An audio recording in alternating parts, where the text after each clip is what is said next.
Alright, it's the realest. I have teamed up with Displate. For those that don't know what Displate is, listen. It's metal, okay? A high quality metal poster. And do you need nails? Do you need a hammer? No. All you need is a magnet. As you can see, there's nothing on the back here.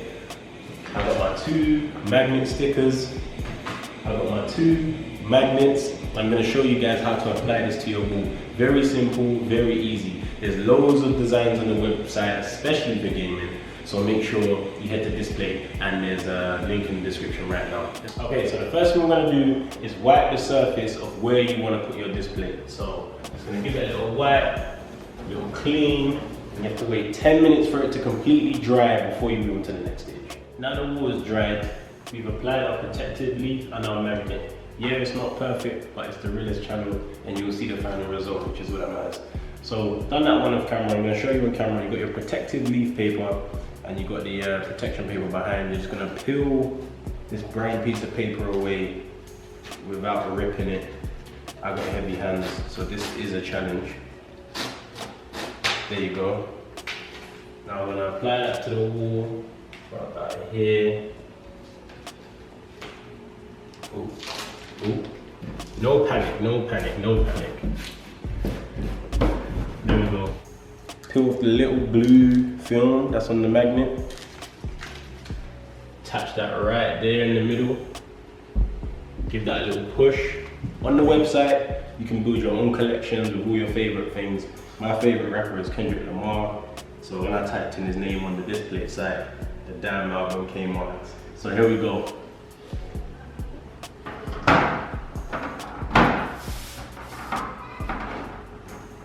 There you have it. It's that simple. Displate have created something amazing. Make sure you go to my link in the description. Big discount available for you, and voila.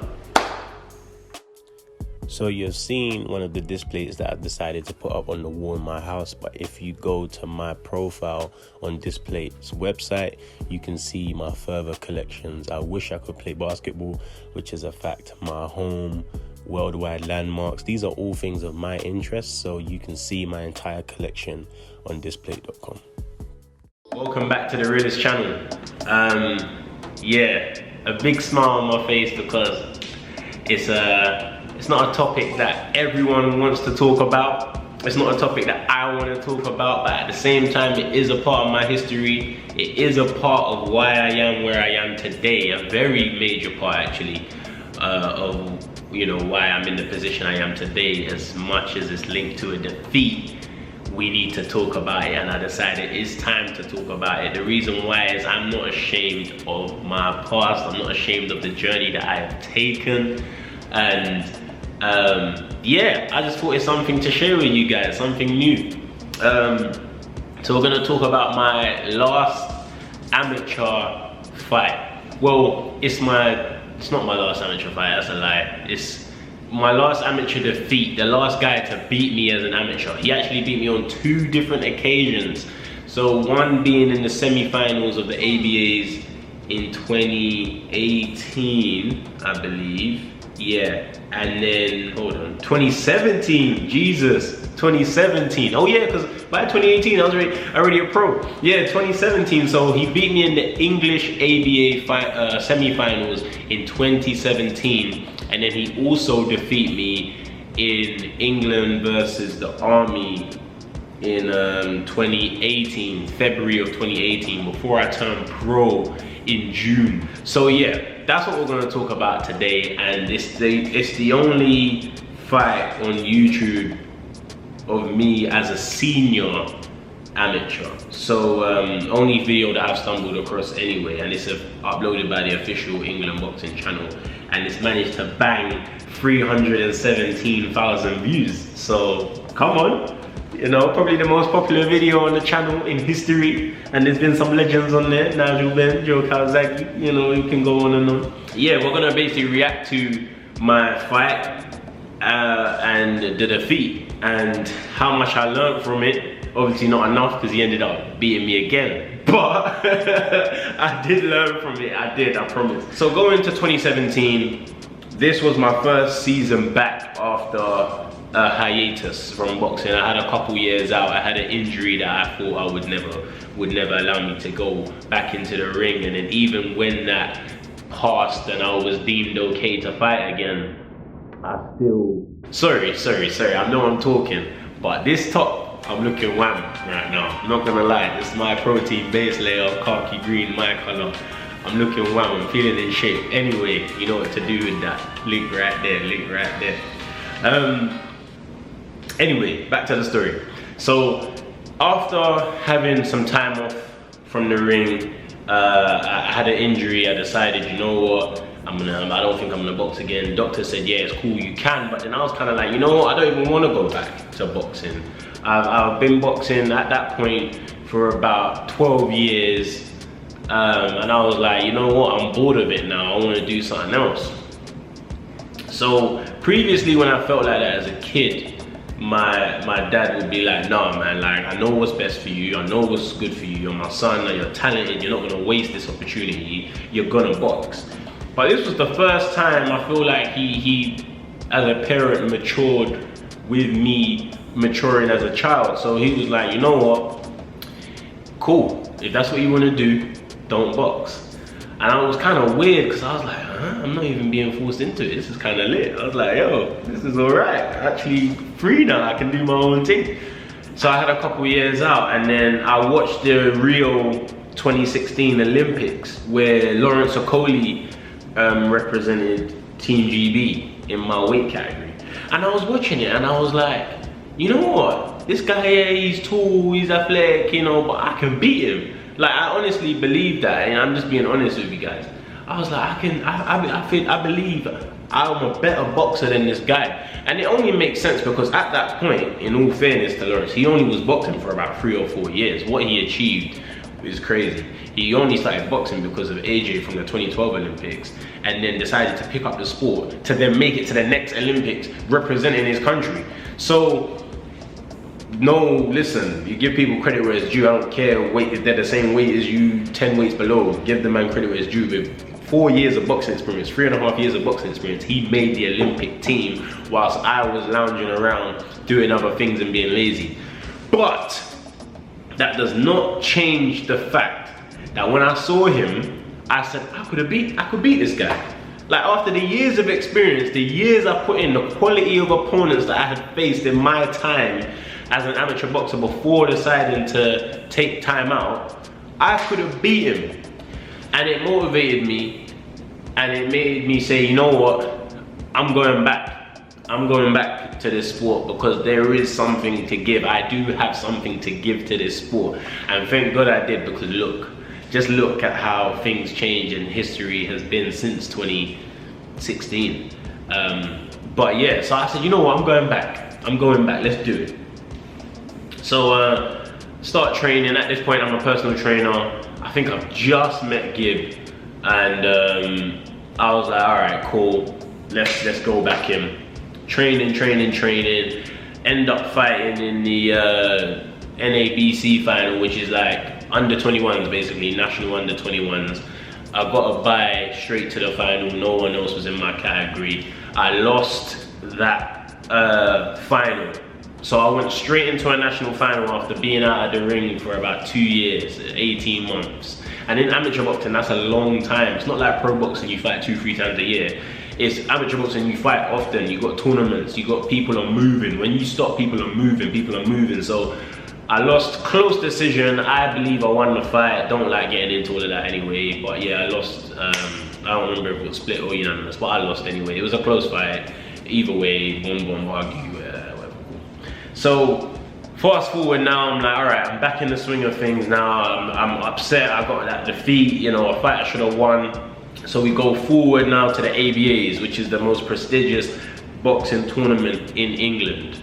Okay, it's my first senior ABAs. I've won the junior ABAs countless times. I've won the senior schoolboy ABAs. I've won all of these championships, 3 nations, all of it.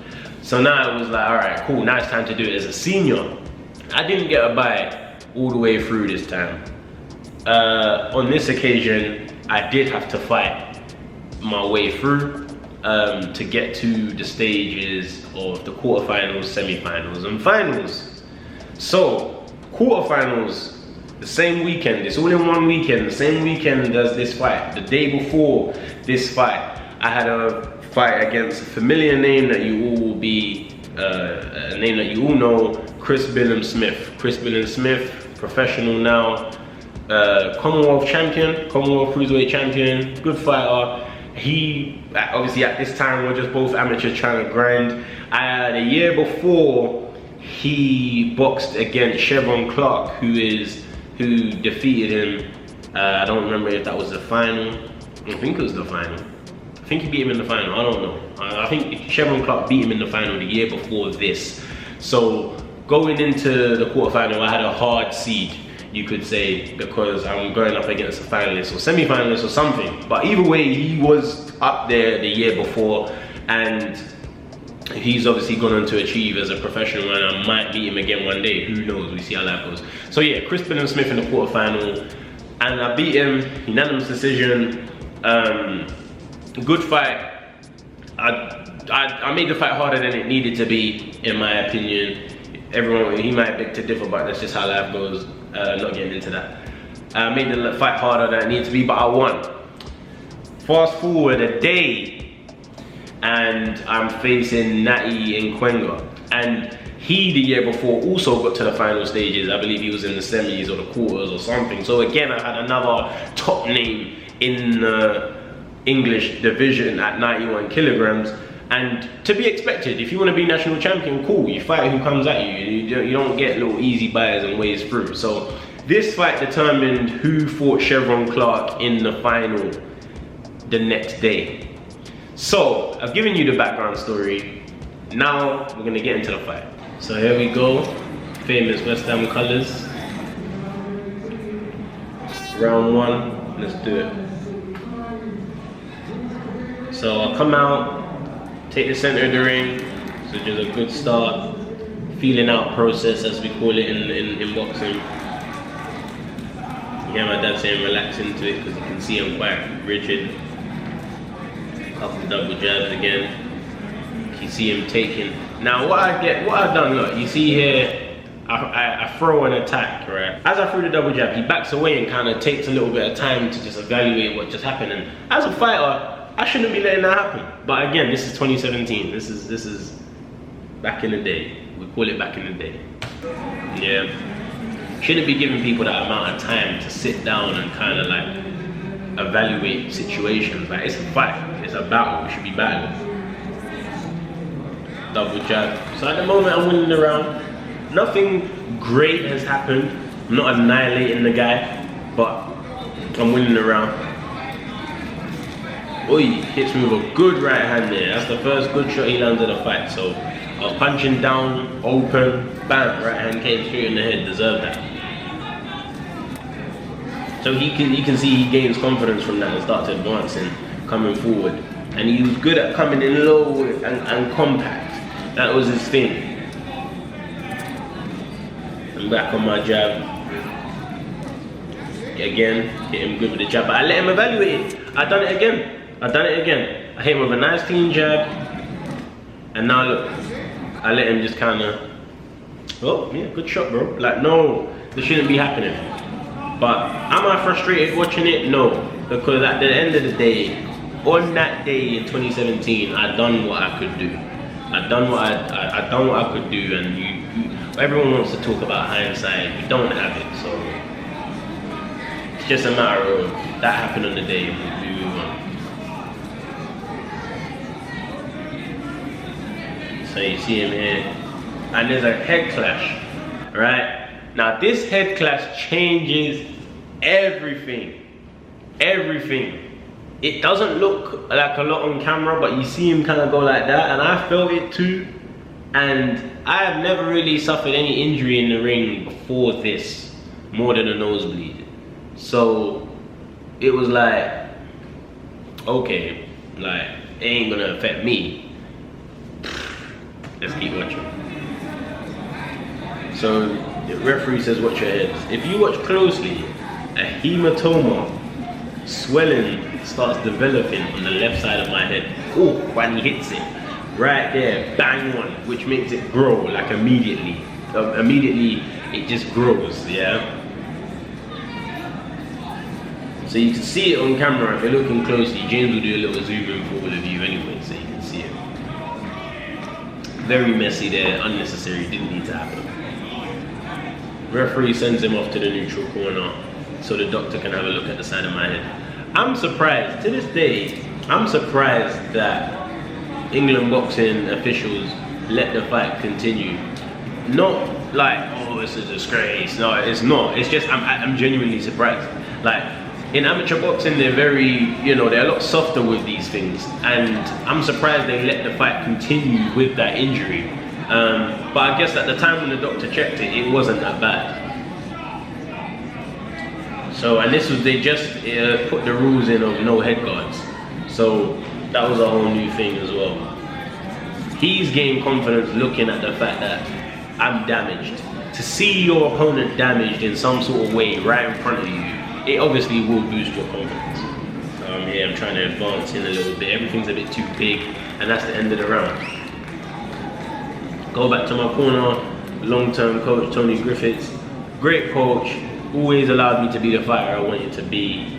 And he didn't bring up the swelling, he didn't make it a big deal at all. But the people in the crowd, yeah, can't say the same thing. They were looking at it like, Jesus. So we're going into round 2. So the swelling is growing slowly. The first round was very nip and tuck, like whoever you want to give it to, you can give it to.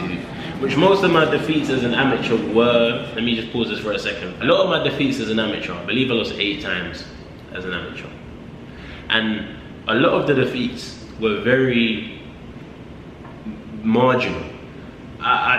There were a couple fights, which I'll speak about in another video, where it was like, all right, Viddal, you lost. And even when I'm trying to think back to it now, there's one that comes to mind because it was my first ever defeat and I clearly lost. But thinking about it after that, internationally, the defeats that I had, they were all very, okay, because I'm in the mood, I like your boots, I'll give it to you today. Like I've never been embarrassed. I think only one time I've been embarrassed. Like, and even to my level, it's embarrassing, but I've seen people lose worse. But all my defeats were very like nip and tuck and close and maybe and if and and it was just that, yeah, it was a lot like that. And this was one of them that I added to the list of the 8 defeats. Good jab, but I didn't take the ground. Should have took the ground there.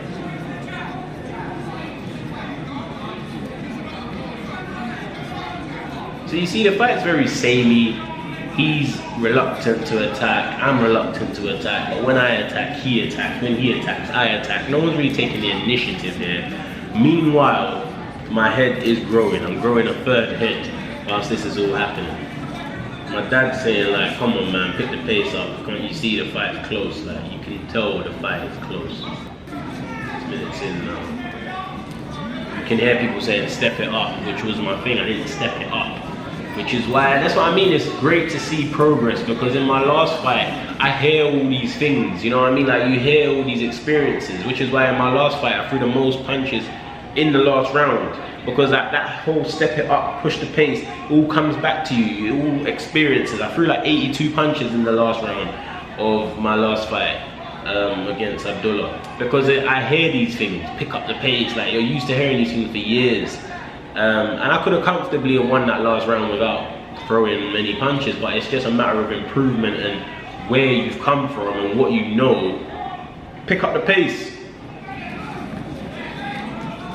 Good little turn there, good little exchange there, I'll move out. And he was good at changing levels, and he was good at advancing position very quickly. He's very explosive. I think that was his #1 attribute, was his explosiveness. And what I didn't notice on the day was whenever I asserted myself and pushed him back, that's when I was having my most success. I was too reluctant. You hear my dad saying, flip the jab, flip the jab. Messy, again very messy, and then big combination in terms of big, not big as in not done well. Flip the jab, because you need to keep him on balance. You know, all these things is just like, you just watch it and I'm like, man, come a long way. Good 1-2 there. And that's the end of round 2. So again, very nothing was really, no one was doing anything solid. Swelling's still growing. Tony has the ice pack on it now. He has the ice pack on the swelling to help me out because it was growing rapid. So we're going to the last round now. And he comes out with intent. Everyone always does. They hear last round, they're like, you know what, now I know after this I have no more rounds, let's push the pace. So he did do that. I tried to do that as well. A lot of headhunting was done by me as well, not body punching, which is something to learn from. And I don't apply it. Again, it's just improvement. No exchange. Again, very messy, nothing telling, nothing very authoritative, I should say. It's good hook there, let's go. 1-2 hook, 10 minutes 17, bam, bam, bang. Good shot, but then I try it again, he comes back in, he knows I hit him, so he comes back in to try and change the pace. He's swinging. You see him kind of folding under the pressure there. I should be holding my ground and boxing better. I dropped my hands because I finally relaxed.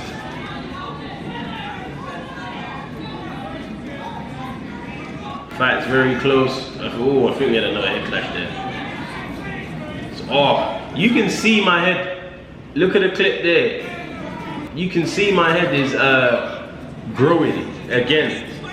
So we're in like the last minute of the fight right now, and you can see my head is grown. And there was actually another head clash at some point that made it grow again. There we go. See, that's what I should have done. When I came back to boxing, I came back and competed in a weight category 10 kg heavier, and I started holding my feet more, and I didn't know when to not hold my feet and when to move. You know, there's times to do things in boxing, there's times for everything, there's times to apply everything, to be a bit rough, to be a bit cute, to use your feet, to use your blocking, and it's all part of experience. That's why I'm so confident that I'm gonna go far in the game, because I've had the time to learn and the time to experience all these things of when I've done it wrong, when I've done it right, you know? And with this style of opponent, I should have reverted back to more of my old school approach of using my feet in and out, not necessarily holding my feet, because it's too hard to time when he was coming in. So I should have had a natural bounce going so I could quickly make the adjustments. As in, I do it in the split second here, bang on 11 minutes into the clip here. He comes in, because I'm on my toes, bang bang, I spring and then I go again, bang bang, and I make him fall short, and I make him look messy, and that's all I had to do, and I would have won. But I didn't, so I lost. But full credit to him though, full credit to him, because it's not about being the better boxer sometimes, it's just having the better game plan. Very messy. You can see we're both fighting with effort and desperation. I try to slip throw a shot there, very messy again. My balance is off, poor balance especially. That's the number one thing I improved, my balance. And that's the end of the fight there. In the red corner. Yeah. And there you go. He gets the win. And deservingly so. He done what he needed to do to win, and he got the decision. I ended up boxing him a year later, probably nearly exactly to the date, and he beat me again. Why? Because I had over-analyzed the first fight. I spent so much time focusing on the first fight and, okay, I'm gonna do this, I'm gonna do this, I'm gonna do this. And then you over-analysis causes paralysis. And that's exactly what happened with the second fight. By the time I actually relaxed and was like, Viddal, man, you know how to box, you've been boxing for how many years? Just let it come to you. It was too late. Boxing as an amateur is only 3 rounds, and in the last part of the 3rd round in the second fight, it clicked. And I was like, oh, this is what I had to do. But I spent so much time overthinking. It led to another defeat, and that is how it goes sometimes. But this video has been a very long video. I feel like sometimes that happens. If I want to give you guys the quality of analysis that I believe in, then yeah, the videos may be a bit long. But we broke down one of the realest defeats, you know, that's happened, and it's refreshing to talk about it because I know I'm no longer in the same place. I feel like you only can be bitter about it if you haven't moved on and know that you can do better now. And you guys can take that home and realize that yeah, part of progress sometimes is defeat. And you know, Floyd will say different, but even as an amateur, he had his defeat. So everyone's done it, man. It's part of the game, it's part of boxing. And yeah, we just make sure as a professional we draw upon these experiences so they're not repeated and we can go to the top of the game. It's the realest, it always will be. The Displate link is in the description as well, so make sure you go and grab those. I'm actually excited of how easy they are to put on the wall and how creative the designs are, so grab that as well. It's the realest. Whoever will forever it's the realest. It will forever be the realest. Boom. L1, R1, that's a cheat code. I won, we won, for my people. Banger, one, of course there is a sequel. I feel like Malcolm X in the middle. Brains and face, bargain, little. Do I trust her?